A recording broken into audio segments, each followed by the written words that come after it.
Jenna, you know how much I love my reality TV. Yeah. Housewives, Love Island USA, The Valley.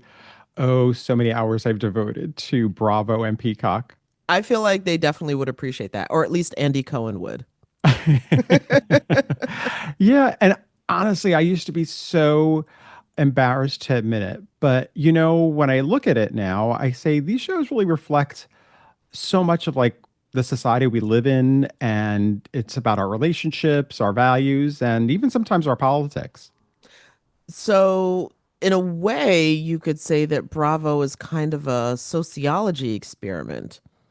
Yeah, kind of. It's like it kind of ties right into what we're talking about today about how culture critics and journalists can take moments from pop culture and show us what they really mean. Oh, well, that's true because I've always wondered when it comes to reality TV, which one is the chicken and which one's the egg? Like, what is the dog and what's the tail and who's wagging what? But let's figure it out and start the show. Hi, I'm Jenna. And I'm Dom. You know what's funny? Not long ago, we were both breaking news. Now we're Breaking unemployment records. exactly just like thousands of other journalists who've been laid off from newsrooms across the country. Yeah, and after the shock wore off, we kept asking ourselves, what the hell do we do now? And over many, many cups of coffee, And maybe a few drinks. we realized we had a unique opportunity here. Why not pull back the curtain on what's really happening in American media? Right? I mean, we've spent years in this industry seeing how stories get made or don't, and now we can actually talk about it. And trust me, there's a lot to talk about. From local news disappearing to social media reshaping journalism, we'll break it all down. And look, we're not here to lecture anybody. We just want to help make sense of the information that we're getting and maybe have some much needed fun along the way. So whether you're glued to the news, just trying to figure out what's real in your feed, or curious about the future of media, come hang with us. Welcome to Laid Off and Looking, a podcast where two journalists Are taking a critical look at American media.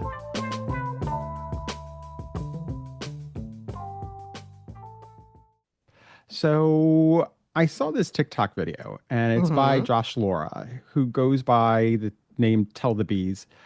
He's a sociologist and content creator who takes like a sociological approach to pop culture analysis. Um, Oh. yeah, and I love his videos. They're always like he just runs the gambit of all these different shows and different music, reality TV, films. It's so interesting. And in a recent video he did, he was looking at Real Housewives of Salt Lake City, which just premiered a few weeks ago. It's I'm one of gonna take honest. your word for it. That's one of the franchise. Like I dip in and out, but that's one of the franchises I know it Oh, exists, oh, but it's my that's it. favorite. It's my favorite. But So, what instead did of we learn from the Housewives of Salt well, Lake? so instead of recapping the show, he kind of treats it like a case study, and he focused on one of the women who are part of the show, and it's Brittany Bateman. So Hmm. she's now a friend of. She's not a full-time housewife. She's a part-time. She's a friend of. And he kind of jokingly was saying he called her our national id. He was basically saying that Brittany embodies the worst impulses and desires, which is That why is a high I bar to know. meet. It. Some people really don't like her, which Okay. is why she divides people so much. Okay. But he does say he has some. Ultimately, he really does have sympathy for her because he sees her more as like a victim. Um, Really? yes, yes, and that's what I love about his work, though. He kind of uses reality TV um, to ask like bigger questions about religion, about gender, and about what we think are is acceptable in relationships. And yeah, Wow, that's really interesting because again, like you don't I always wondered, like I said in the cold about these reality shows about is it reflecting us or are we starting to reflect it? Like that's always been my biggest question of it.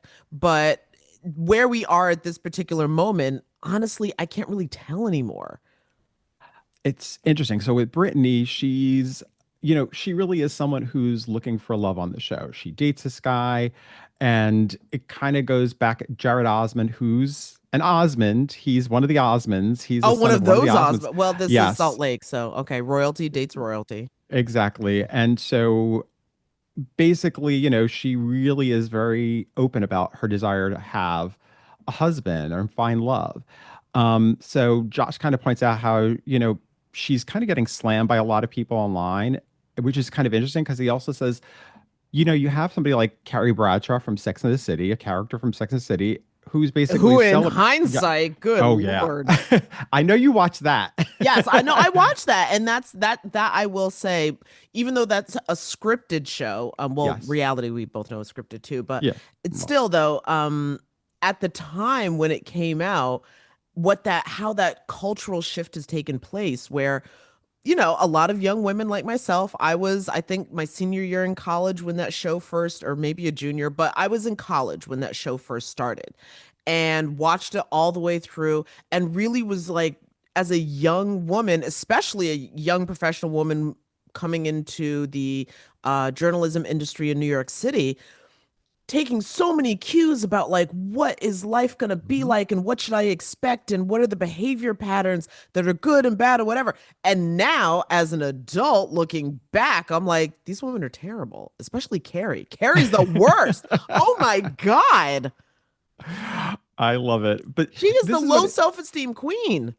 But you see, this is what I mean. Like these shows, whether it's, scripted series, reality series, it all gets us talking. And sometimes I think everybody automatically assumes it's just fluff, right? It's Yeah.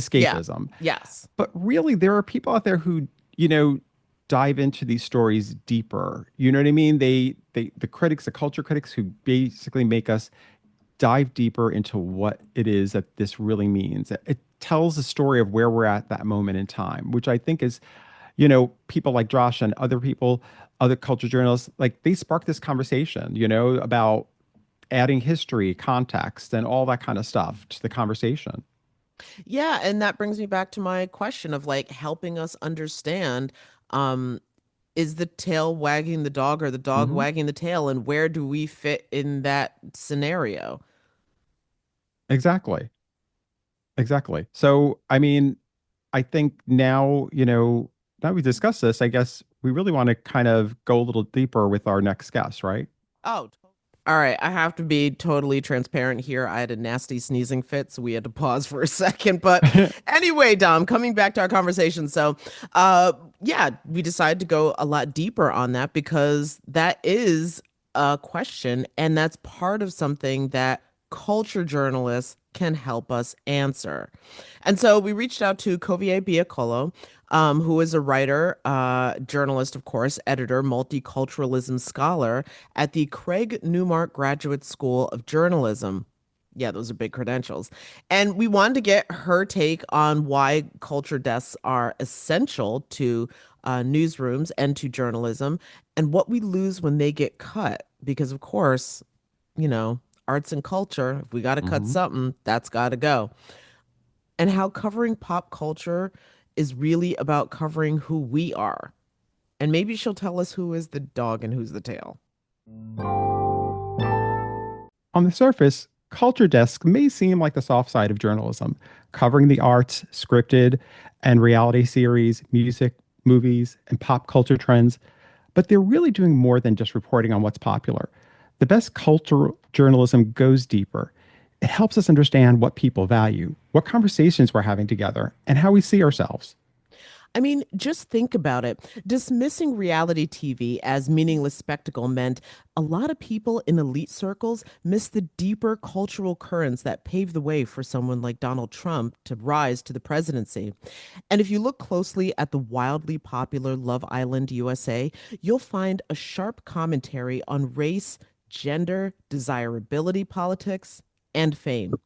All of those are forces that shape not just who we cheer for on screen, but also how we see each other in the real world. And that's exactly what we wanted to explore with our guest today, Kovie Biakolo. She's a writer, journalist, editor, and multiculturalism scholar who teaches at the Craig Newmark Graduate School of Journalism. Her work examines where culture and identity intersect and how pop culture shapes politics, class, race, and the bigger picture. Kovie, we're so excited to have you with us. Thank you. I'm really excited to be here. Thank you for having me on. Uh, Wonderful to have you. We want to start. Let's start off with, why do you think culture desks matter in newsrooms? That's such a big question. Culture desks matters for the same reason that other kinds of reporting matters. They are telling the story about what is going on in the society that we live in. The Hmm. culture desk's responsibility is to do so in different ways.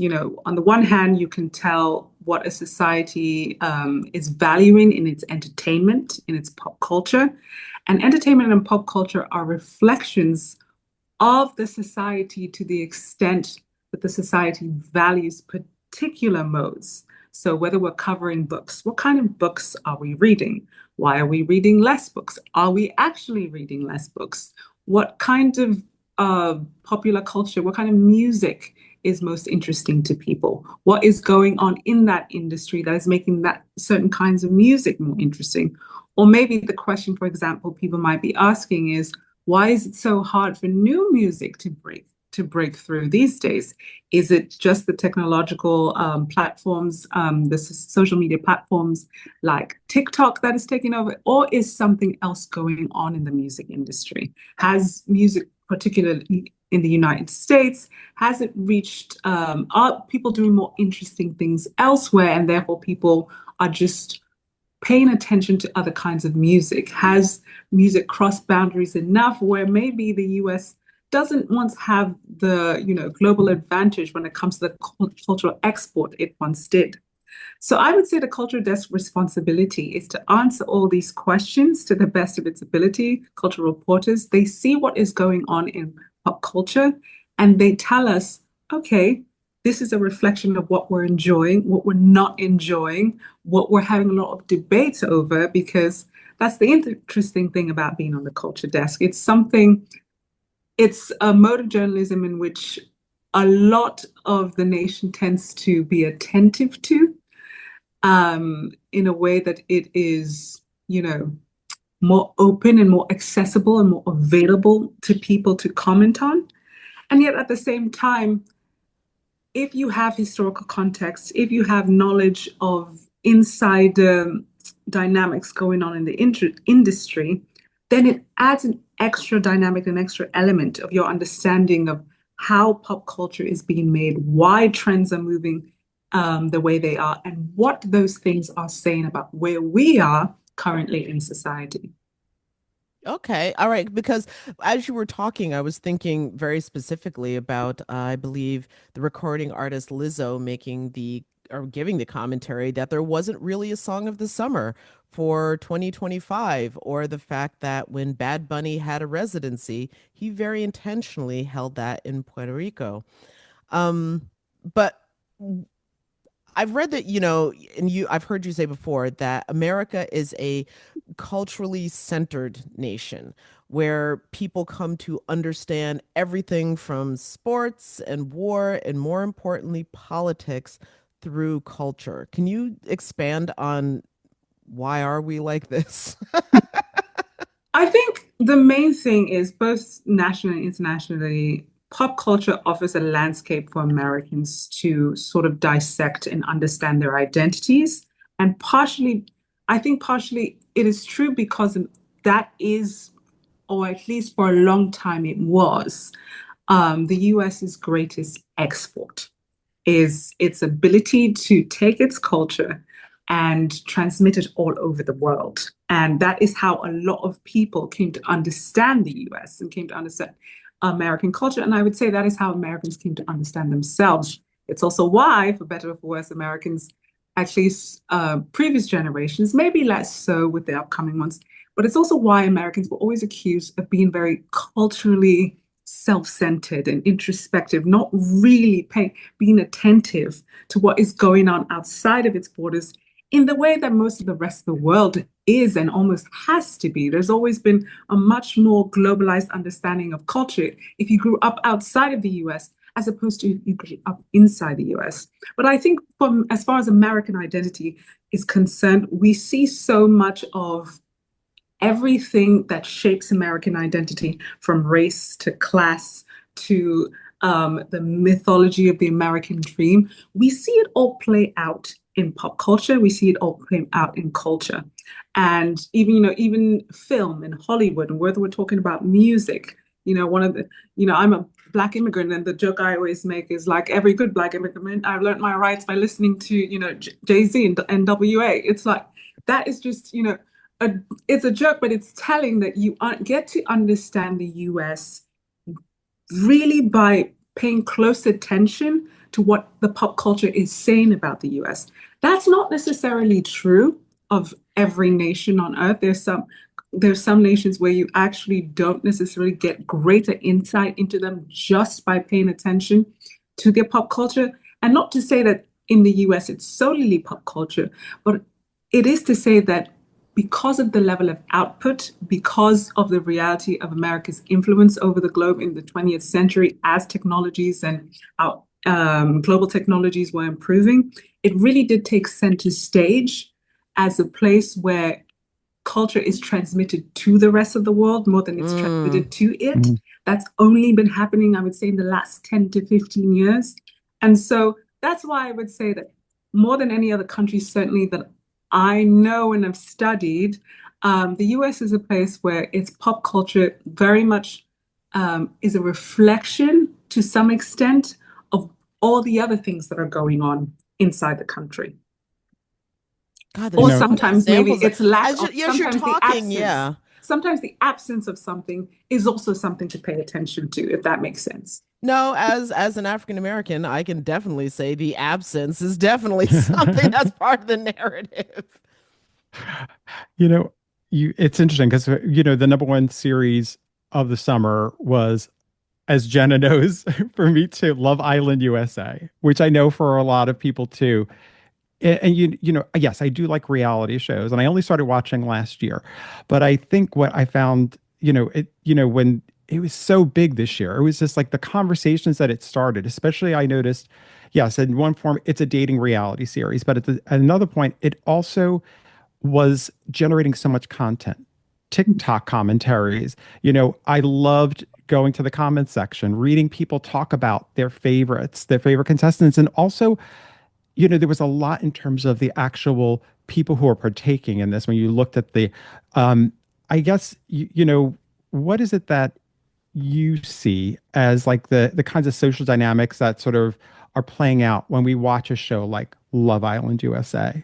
I'm so glad you asked this question because unfortunately, I actually didn't spend a lot of time in the US this summer, but I was still paying attention to Love Island and I was still watching it from abroad. And I will say this, I'm not anymore a very online person, but because I thought I might write something, and I still might, I just didn't get around to it. I still might write something about Love Island this summer. What was interesting to me, as I say, I'm an OG UK Love Island viewer. I came out of retirement for season 6 of the USA version, and I watched this season again. But what was interesting to me about this season was the audience. I had never seen, and the storytelling is actually created a burner account to observe the conversations online that were taking place because I wanted to understand what was going on. I had never seen an audience so invested in a dating reality show like the season 7 Love Island USA audience. I mean, the phenomenon to me is something I'm still intricately trying to understand. And once I understand it, I'll probably articulate it at a later date. But these are my thoughts. I think that the social dynamics we're seeing is, first of all, there has been a lot going on politically in this country It's an since the new understatement. administration came in. And so I think what we're seeing is a little bit of maybe overinvestment in escapism like we've never seen before. Mhm. I think that's happening. I also think it has become a site, and all dating shows and all reality shows to an extent, it has become a site for what people will call parasocial behavior. And that parasocial behavior, I think, has increased, quite frankly, because of the other limitations maybe people are experiencing, whether economically, the loneliness crisis, socially, etc. And so they're sort of treating the people on these shows as stand-ins for themselves in a way.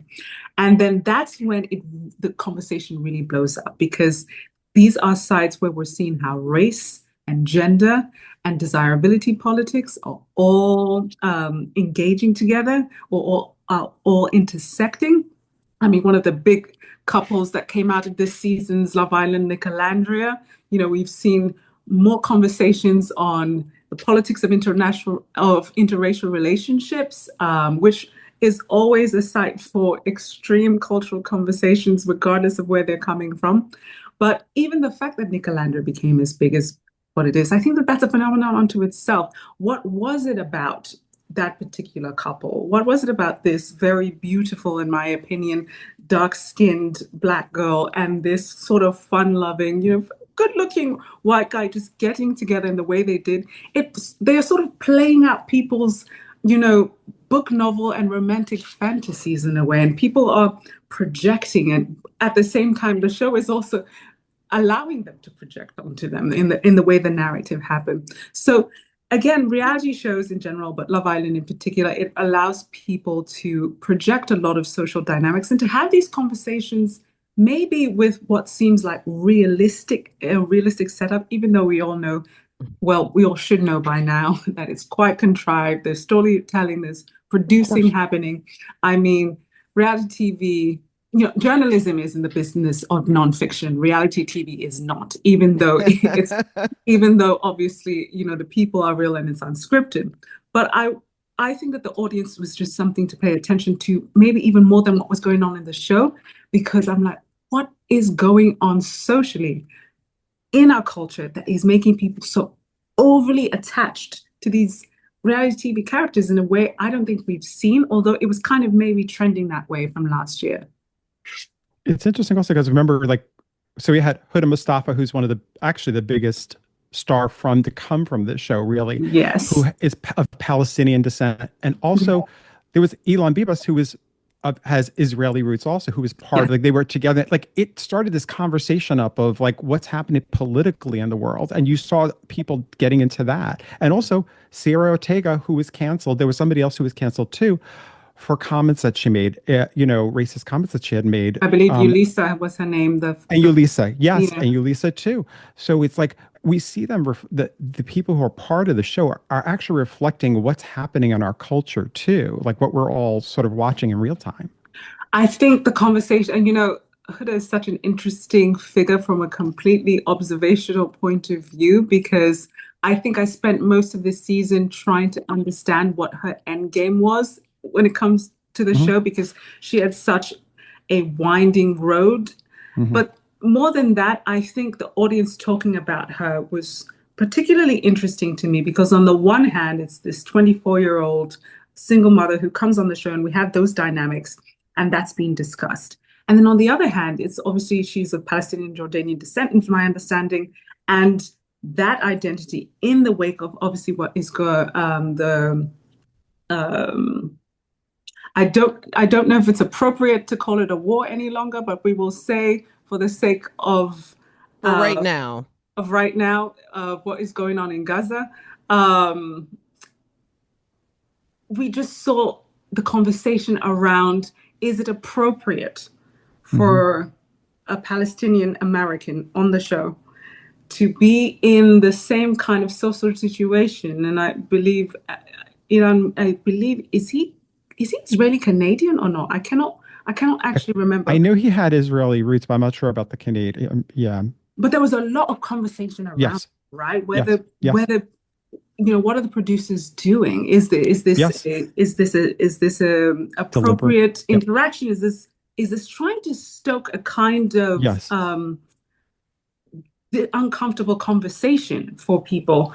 And my take was that reality TV is fundamentally produced. And I Hmm. think what I saw on the one hand is there were a lot of conversations around Huda's Palestinian identity, but there was also a lot of weaponization of that identity in order to perhaps excuse some of the behavior that I think most therapists would say was not the most emotionally appropriate or conducive behavior to like having emotional healthy responses. I'm not a therapist, Yes. to be clear, Yes. but I just wanted to put that out there.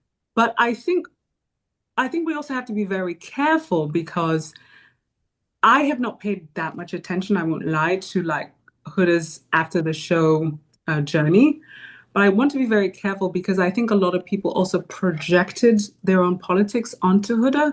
And I think it's very important because she is Palestinian in a moment like this to let her speak for herself, Hmm. especially when it comes to the politics of what is going on in Gaza. Definitely. Although I also want to go back to something you were talking about earlier, and that, of course, is and you guys are gonna have to forgive me. I didn't watch the show, Oh, but where were you? What were you doing? I don't know That's what going to I be me was next doing. year. I think I'm going back into retirement, so I don't blame you. No, but listen, I did have my moments with reality TV. Like there, I no longer care, but there was a point when, well, I don't have to go through all of them, but I was involved with the housewives and the Kardashians and stuff like that. So I feel like I understand, especially when it comes to that weird parasocial relationship with a show that presents itself as we just set up a camera in the corner and this is what happens without everybody fully grasping that this it's not scripted in the way of like a table read, let's say, for like a traditional sitcom show is, but that it is scripted.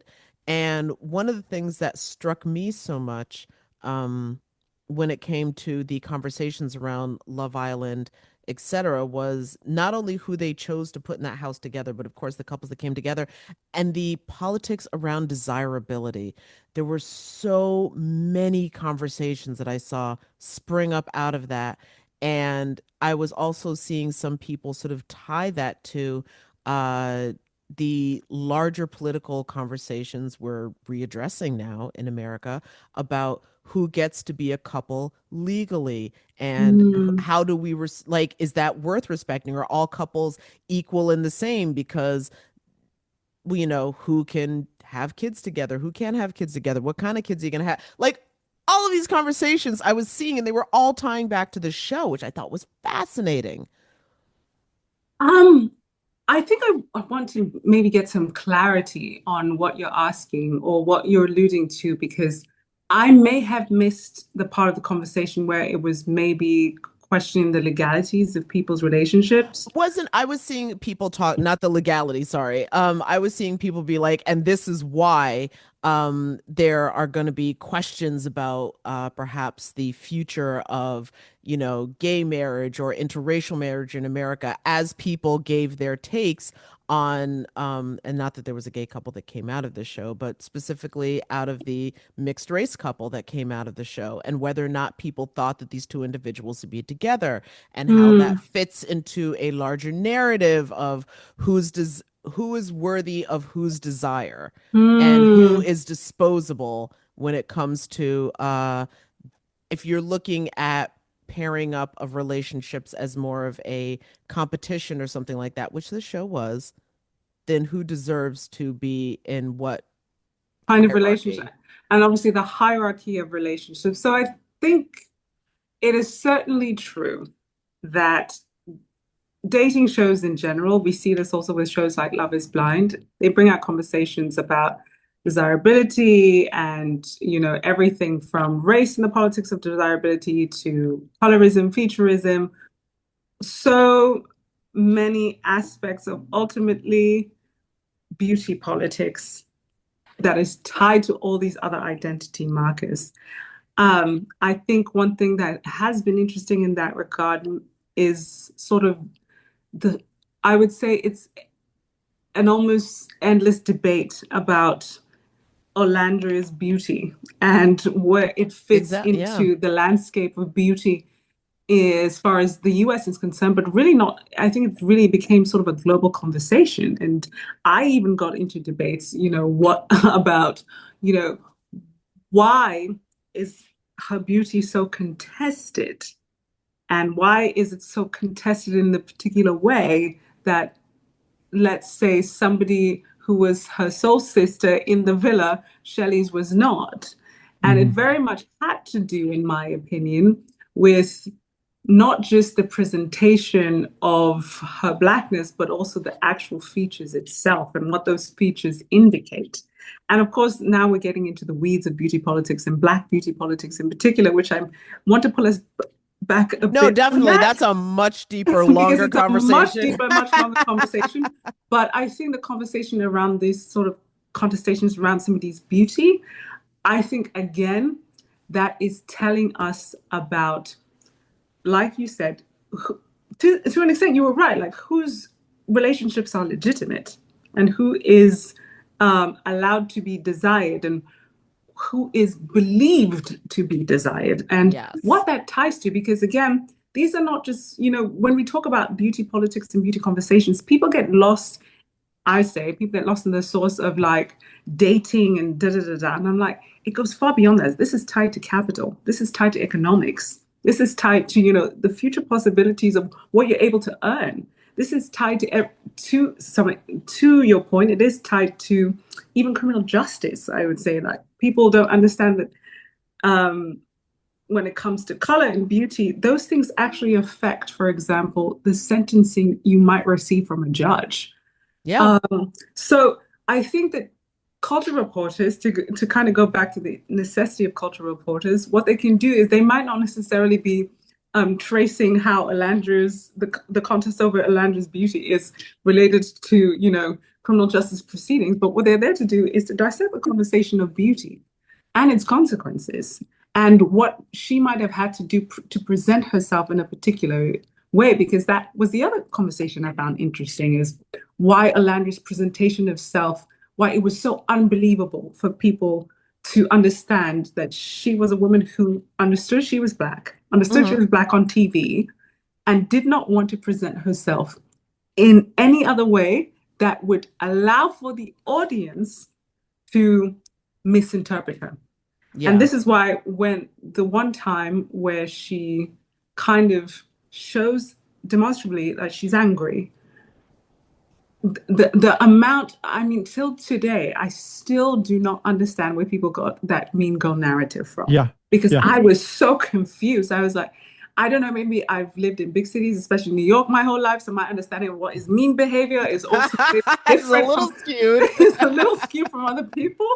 But I'm like, till today, even with her having, being righteously angry about, an experience that she had, I still did not understand how that was interpreted by the audience as mean girl behavior until I put my cultural lens on. And I'm like, if she is not performing either into a stereotype or perfectly poised, and by the way, if she is perfectly poised, people did call her fake because she was perfectly poised. So a culture reporter is going to tell you these based on the stereotypes that reality TV itself has produced of Black women over time, Alandria was probably going to be in a very narrow situation of what she could be, the storyline she could be given on TV. And what's marvelous about it is that it's not, producers are not the only ones in charge of her story anymore.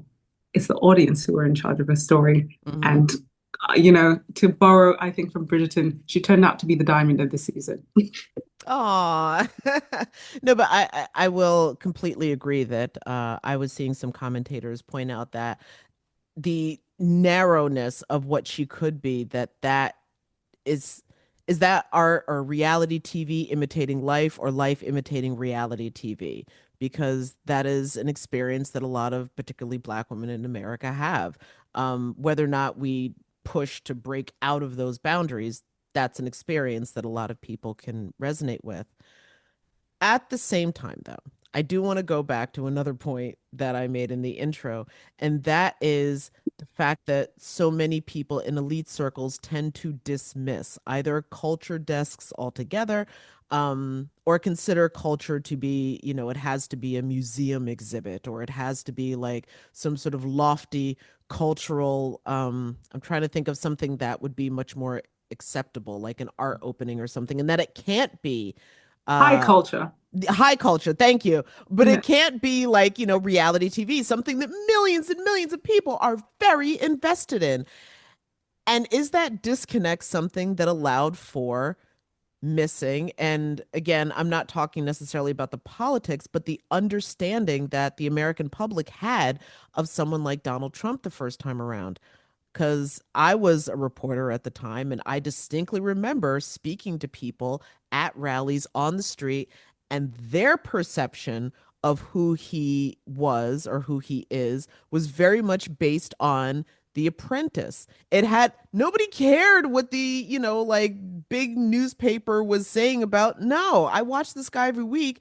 I feel like I know him, and this is what I know, was what I was hearing over and over again. And I was hearing that from other reporters in the field as well. Hmm. I would say that um, I think why we are where we are politically, um, to ascribe that to any one thing, I think is always going to be a bit of an overreach. I will say that there has been a lot missed in people's inattentiveness to what reality culture has done to our social and political interactions. I Oh, think that people do not realize that, and maybe cultural reporters realize this more than best or more than anyone else, is we are living in a very, very heightened entertainment social sphere. And what I mean by that is in any interaction that is social and that is public and that can be viewed by other people, even one that's not on television, people are expecting performances in a way that they haven't before. They expect you to be funnier.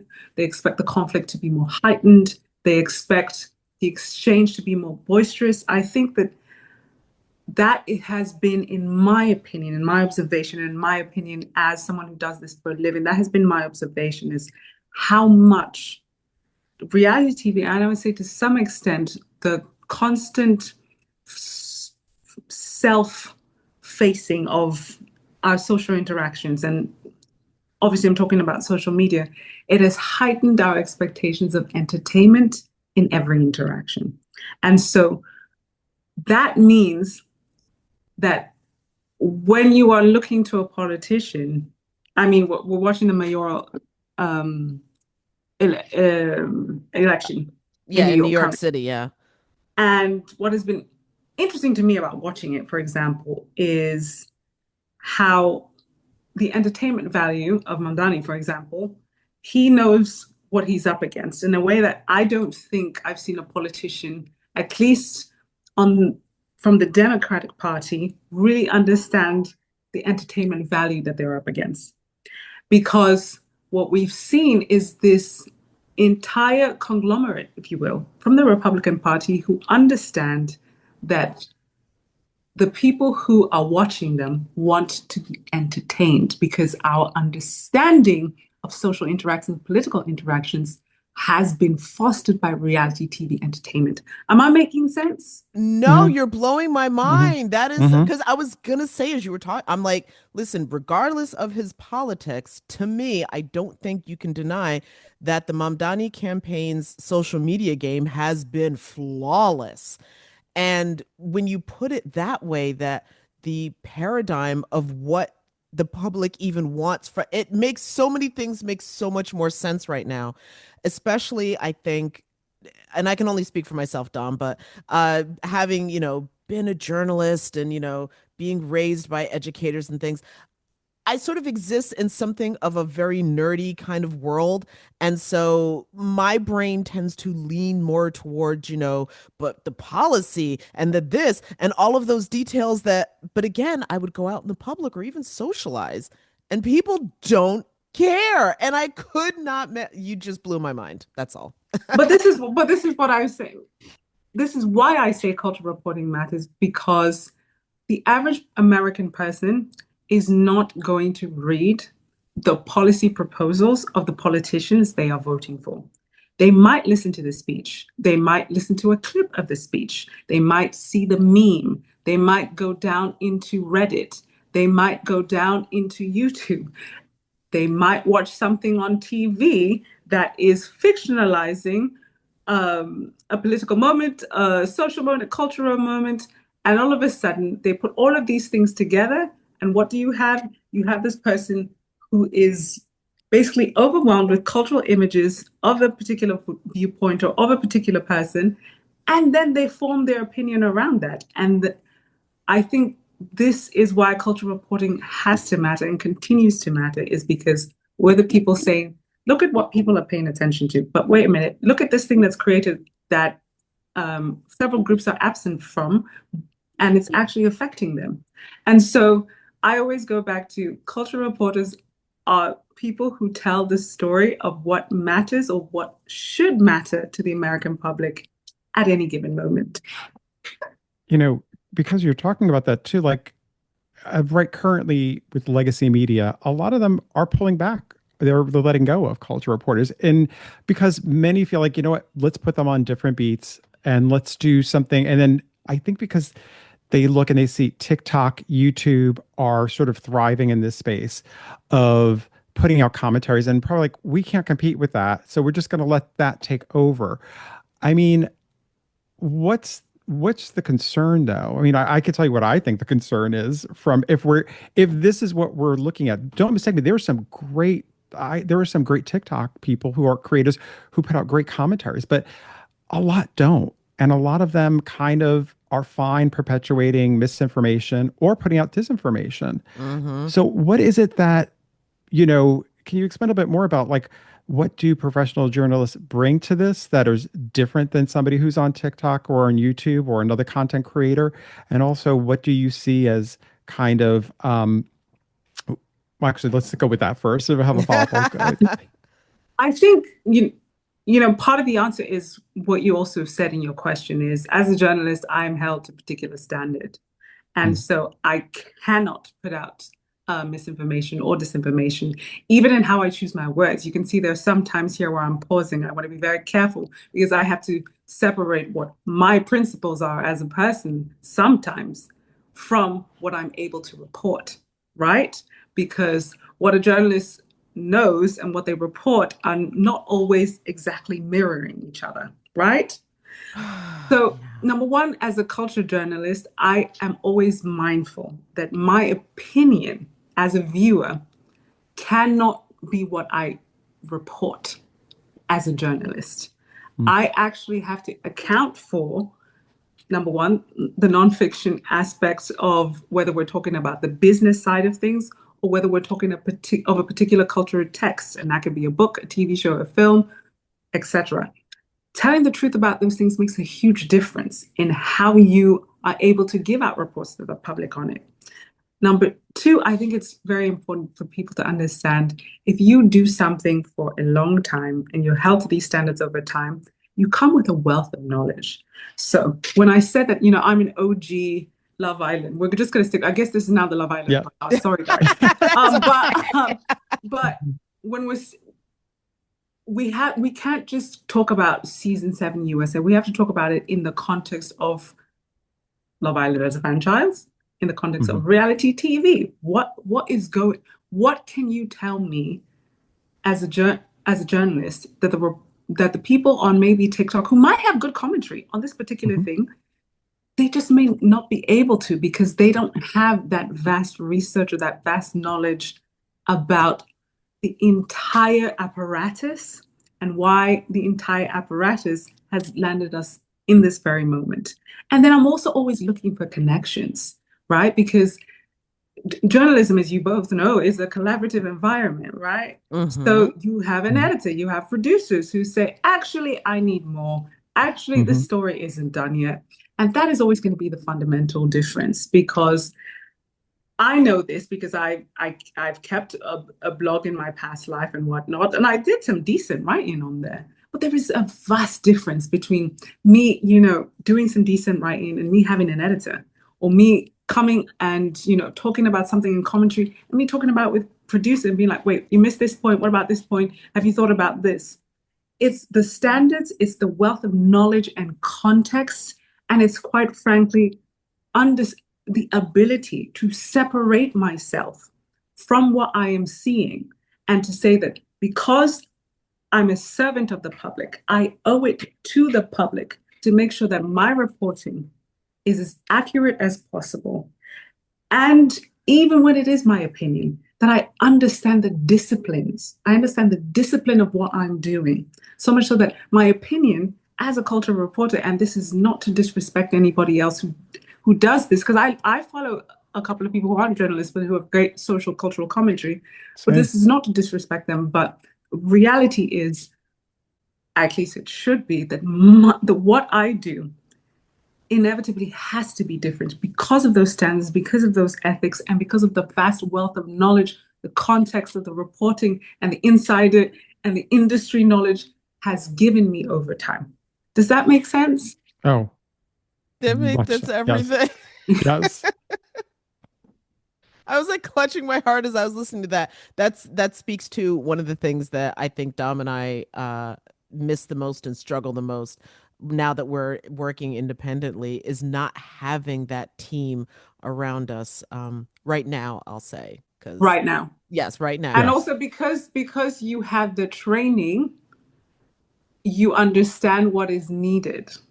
And Oh, you also are bringing that training with you because again obviously I teach at a school and I edit at contribute I'm a contributing editor, but when I'm writing I'm working with editors in different places at this point, and even though they're still editing me, it's not necessarily the same thing as when I was edited, right, in working in a place, but I still bring that training with me because I already know when I'm reading over my piece, I know they're going to edit this out. I have to kill this darling. I know that. You're bringing that in with you. Or I know this is, no, let me see if I can get away with this one, but I probably need to do more reporting here. This is not quite fleshed out. So even, this is what I'm saying.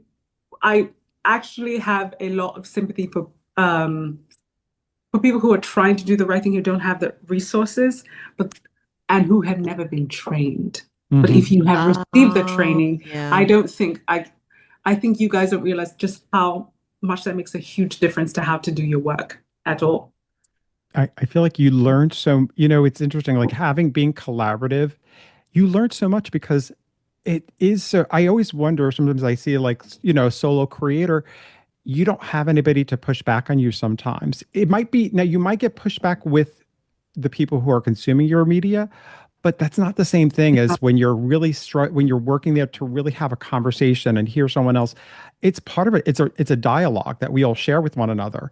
Yeah. And that can get lost in the comment section because then you become defensive. Who's telling me I'm wrong? And then you have all these things that are going on. But I definitely know for us, I know for me, like it's you love I love the collaborative aspect of working with other people on a project where it's like it isn't just about you as the reporter or the journalist. It's more. It's bigger. It's Mm, the whole group of you together trying to put something out. You want to put the best product out, and you're I was yeah. gonna willing to say sometimes put for me yourself it's as a always been about the story. The yep. story. I was never supposed to be the star, and it's Nope. strange now. We're totally on a tangent at this point, but Yes. it's strange No, now. but let's be on that tangent because I think we're about to say the same thing. It's interesting watching this industry go the way it has Yes, it is, which Yes. is almost because demanding the now it's journalist about, become the star. And I'm like, that's not how I was trained. I'm lost. Yeah. and it's, I always want to be nimble. Our Yes. field requires that we be nimble, and it requires us to be creative in how we get to put out stories. But fundamentally, I think the issue I am having, and as I began earlier, that I'm not as online as I used to be, and that is very deliberate. And one of the reasons is that I felt, number one, I wanted to be in charge of my own thinking and my own voice again. And I just felt completely as a journalist that we were being overwhelmed and we were overwhelming each other with content. And it got to the point where I'm like, I need to be able to think for the sake of doing the story without having 500 voices. I just need the collaborative voices that are going to help me get the story to where it needs to be. And to be honest, I think that has once again made a difference. So I still pop in and out, but I'm seeing, and this is not to disrespect anybody who has to do what they have to do, but I'm Mhm. seeing a lot of um, journalism in which it is about the star telling the story rather than the story being the star of it all. This has been a very healing conversation. I know, Yes. I know that wasn't the intent.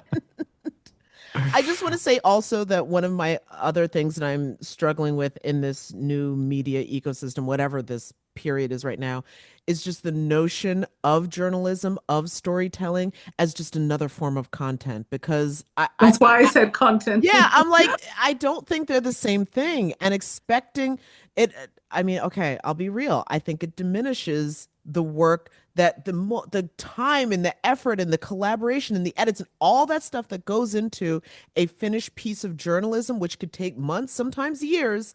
That's not content. That's not this, it's not the same thing as like, oh, I just like had a thought and here's what it is. I think it's important that, we do understand there's different levels of content creation. There are people who Yes, are yes. collaborative, and I think it's important to give people their flowers, especially people who didn't have honestly, maybe the luck, the privilege, whatever it might be, we had of getting trained in a newsroom because it's a much more difficult ecosystem now than it's been before. And So it I wasn't always easy want, before. and it wasn't easy before, exactly. And so I always want to point that out. And yet, it's sort of, I think we're also partially responsible and we have to take responsibility for it because I think it's, I don't know how to say this without coming off rude, but I'll take the view that, I had to become American. I wasn't born one. And so for me, telling the truth is more important than being polite. And so I think we got to a place in journalism and in storytelling in general, where in the US, I found that everybody would just say, well, everybody is a writer if you can write. Everybody could be a journalist, and I would often get accused of being an elitist for saying I actually don't think so. And and the reason why I say that is you would never say that because somebody can put a plaster on a wound that everybody's a doctor. It doesn't work like that, right? There are actual experiences, and you do need a level of, again, standards and ethics and all of that to actually work in this field. And I'm a big believer in, we should try and make it as diverse as possible and not gatekeep it. But that gatekeeping does not mean the standards go away. It means that more people are available to learn how the standards operate. Mm. I love that. I love that. And it's interesting because even like, Jen and I, this whole season, what we're talking about also is we're looking at AI and the impact it's having on the industry. And part of what even Jenna was talking about in terms of sort of like why wanting for a lot of news organizations wanting a high output of content, not even a question about articles, but just about high output of content. Because the more content that's out there, the more people have a chance to read and also or to watch. And I think that the thought process is you have to feed the audience all this. But for me, sometimes it gets to be overwhelming in terms of all the content's out there. You sort of lose it sort of loses value. Do you see, I mean, how do you see AI being used in terms of, especially with the culture desk, the culture writing, how it, is there a concern that it could even replicate any of the discussions that are going on? Could it be trained enough? Do you see a world where it's like it can sort of bring up some of these questions that we're talking about? Maybe not perfectly, but enough so that it might be able to push out, it can sort of, a newsroom may be able to say instead of having three culture reporters, we have one. And therefore we're using AI to sort of help churn out content. Do you have any concern about that? I'm concerned about it to the extent of, do you want a technology that is intended for summarizing other people's thoughts that have already been done? Do you want that writing a review? Do you want that writing cultural analysis about a phenomenon? My answer as an audience member would be no, because voice matters and analysis matters. And a person who understands the discipline, what they have to say matters. Do I have concerns about AI in general? I certainly do. I think it's important that we have an open mind to it while understanding that it may diminish our ability to think overall. And that is my greatest concern with AI, which is why When it comes to culture analysis in particular, I am very, very reluctant to, I'm very reluctant to, I want to choose my words very carefully. I'm Mhm. very reluctant to say that it is something that will be used in the future because I don't know the future. I'm very reluctant to give it a stamp of approval, partially because I think, to be forthcoming, I ban it from my classroom, my particular classroom. And the reason why is, again, I'm like, the culture reporter's most important ability is their ability to use disciplines, to analyze, to observe, to storytell about stories. If you are outsourcing your ability to think to a technology, not only are you diminishing your ability to think, you're also diminishing the reader's ability to understand the thing you were talking about. So I have concerns about AI. I'm also noticing many pockets of backlash to it. And so I don't want to be the person, who is against the printing press. I really don't. But at the same time, I also want to recognize that given the technological landscape that we're in and the social landscape that we're in, holding on to our ability to think and to think independently is going to be critical, politically, socially, and culturally. And so I certainly would advise other journalists to be cautious. I advise my students to be cautious. And one thing that is heartening, I will say, is, obviously, a lot of students are in their early 20s. They're they are of two minds about AI. On the one hand, they think it can be a good research tool to get started, but they have, it was interesting because we did a survey with them at the school, and one of the reports was back. They are thinking that no, actually, we don't necessarily want to use this in the future because we don't want to give up our ability to understand and know things and use our brains to do so. So that's That's heartening. beautiful. That's very heartening and that's incredibly beautiful. I love hearing that. Um, well, I mean, Kovia, this has been, like I said, a healing conversation for me. It's been so great and insightful. We end all of our conversations by asking our guests, what was the path that brought you to journalism? How did you become a journalist? Because one of the things that I also find so fascinating is that this isn't just a direct path for a lot of people. This story winds and turns, and we'd love to hear yours. That is a great question. And it's probably ironic because, on the one hand, I came in through academia. I was studying multiculturalism and I started also keeping a blog. And I was writing about all of the things I was kind of learning. And then I got into a glorified blog and started getting paid for my glorified blog opinions. And then some editors and across different publications started reaching out and asked me if I would write about things for them. And so I got very lucky in the sense that I had put myself out there already just by blogging and writing for glorified blogs. And then, editors wanted to work with me and teach me how to do it. Well, they're like, well, you obviously have interesting things to say and you can write decently enough. So let's show you how to do journalism. I like that. I like that. And again, I love hearing all of these different stories because this isn't a straight path, I think, for anybody when they No. answer the call, if you will, to this Yeah, public service.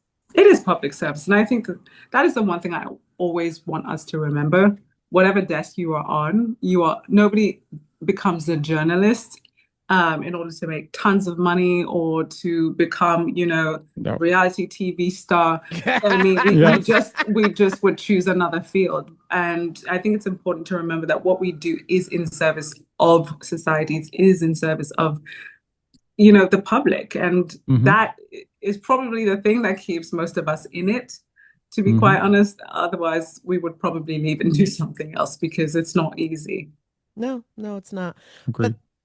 Kovier, thank you so, so very much for taking time out of your, I'm sure, busy schedule with the kids and the grades and all that I other don't have stuff. kids. Oh, No. I mean the students. Sorry, I meant the student. Just if my family listens to this and they're like, well, hold on a minute. I meant the student kids. I am now at an age where I look at college students and I'm just like, oh, they're kids. No, you're right. And I was just thinking, I could just see my aunts listening to it and be like, now, what? Speaking of narratives and reality, there's some reality you haven't shared with us. So yes, thank you so very much for joining us. This has been Thank you. really, really great, and we appreciate your insight and your contributions. Thank you so much. Laid Off and Looking is an independent podcast conceived of and created by Jenna Flanagan and Dominic Camia. Music provided by Jake Howitt. Research by Laura Rothenbucker. You can watch and follow us on YouTube. Or you can listen and follow us wherever you get your podcasts. And if you have any questions or suggestions, we want to hear from you. So leave a comment. We do check them. Or reach out to us anytime at laidofandlookingpod@gmail.com. New episodes every Friday.